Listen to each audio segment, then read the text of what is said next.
और national conference के नायब सदर उमर अब्दुल्ला ने बीजेपी को निशाना बनाते हुए कहा है कि पिछले 9 साल बेमिसाल नहीं रहे, लेकिन पिछले 9 साल जाया हो गए। उमर अब्दुल्ला ने कहा कि इंडिया अलायंस की रैलियों में लोगों की भारी शिरकत से अंदाजा लगाया जा सकता है कि कितनी तरक्की हुई है। उन्होंने कहा कि लोग वोट के जरिए बीजेपी के खिलाफ अपनी नाराजगी का इजहार करेंगे। कितनी तरक्की हुई वो आपको हमारे इंडिया अलायंस के जलसों में जो लोगों की शमूलियत है आपको उससे पता चल जाता है। 9 साल बेमिसाल के बजाय मैं ये कहूँगा कि 9 साल जाया बदहाली रही। कहीं पे भी आज लोग मुतमईन नहीं हैं।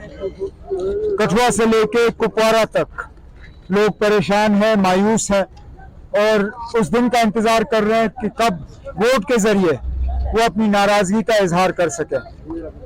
मैं उम्मीद कर रहा हूं कि जब 19 तारीख को उधमपुर चिनाब वादी के पार्लिमानी हलके का वोट डालने का मौका होगा तो भारी तादाद में लोग बाहर। और जम्मू कश्मीर नेशनल कॉन्फ्रेंस ने बीजेपी के इंतखाबी मंशूर को जुमलाबाजी करार दिया है। पार्टी के सीनियर लीडर शेख बशीर अहमद ने कहा कि इस मंशूर में विजन की कमी है और यह झूठ का पुलिंदा है। 2014 में जो मैनिफेस्टो बीजेपी का था वो लोगों ने देख लिया। 2019 में जो था वो भी देख लिया। 2024 में लोग भरोसा ही नहीं करते हैं बीजेपी पे कि वो किस मैनिफेस्टो की बात कर रहे हैं। धारा 370 हटा दी गई। अब उसको पूरे इंडिया में बेच के कितना इनको फायदा होगा वो दूसरी बात है, लेकिन मैं ये समझता हूं कि ये जो आज का मैनिफेस्टो है उस पर लोग आज भरोसा नहीं कर रहे हैं। क्यों? क्योंकि 2014 में महंगाई, नौकरियां और इंसाफ देने की जो बातें हुई हैं वो टोटली वहां फेल हो गए।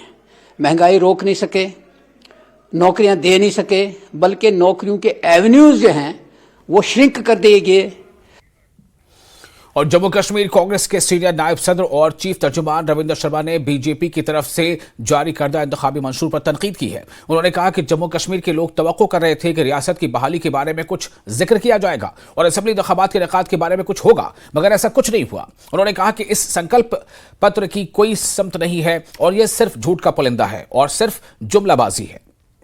सर, किस तरह से इस मैनिफेस्टो को लेते हैं? अगर हम जम्मू कश्मीर की बात करें तो ये कहा गया कि धारा 370 को हटा दिया गया और यहाँ पे उग्रवाद, टेररिज्म उसको ख़त्म किया गया। सब झूठ का पुलिंदा है, जुमला है। 2014 में एक जुमला आया था, 19 में दूसरा जुमला आया, अब तीसरा जुमला आया है। सियासत स्टेटहुड को बहाल करने की बात नहीं कही गई। प्रधानमंत्री जी इलेक्शन रैली में आकर के कहते हैं जल्दी चुनाव भी होगा, दूर नहीं होगा, और इस तरह की बातें करते हैं। आप नमक छिड़कते हैं जख्मों पे। 5.5 साल से असेंबली भंग है, अफसरशाही के दौरान गरीब लोग छोड़े हुए हैं। आप स्टेट को रिस्टोर करने की बात नहीं कर रहे, आप इलेक्शन की बात नहीं करना चाहते, और आप कहते हैं हालात बड़े सामान्य। यहाँ अफसर शहीद हुए, टारगेटेड किलिंग्स हुई, माइनॉरिटी की हुई, कश्मीरी पंडित की हुई, हिंदुओं की हुई, मुसलमानों की भी हुई, जो बाहर से लोग आए उनकी भी हुई।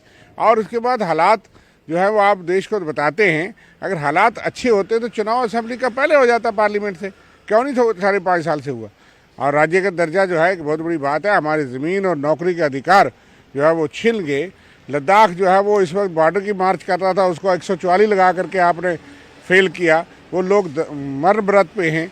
लद्दाख को यूटी दे करके आपने देश को कहा कि हमने बात मान ली। वो स्टेटहुड मांगते हैं, असेंबली मांगते हैं, और आप उनको भी दे नहीं रहे अधिकार। जो अधिकार उनको स्टेट सब्जेक्ट बहाल किया वो जम्मू को नहीं दे रहे, जम्मू कश्मीर को नहीं दे रहे।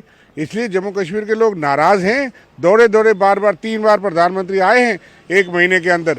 अगर विकास किया होता, लोग खुश होते, तो फिर उनको बार आकर के वोटों के लिए भीख नहीं मांगनी पड़ती।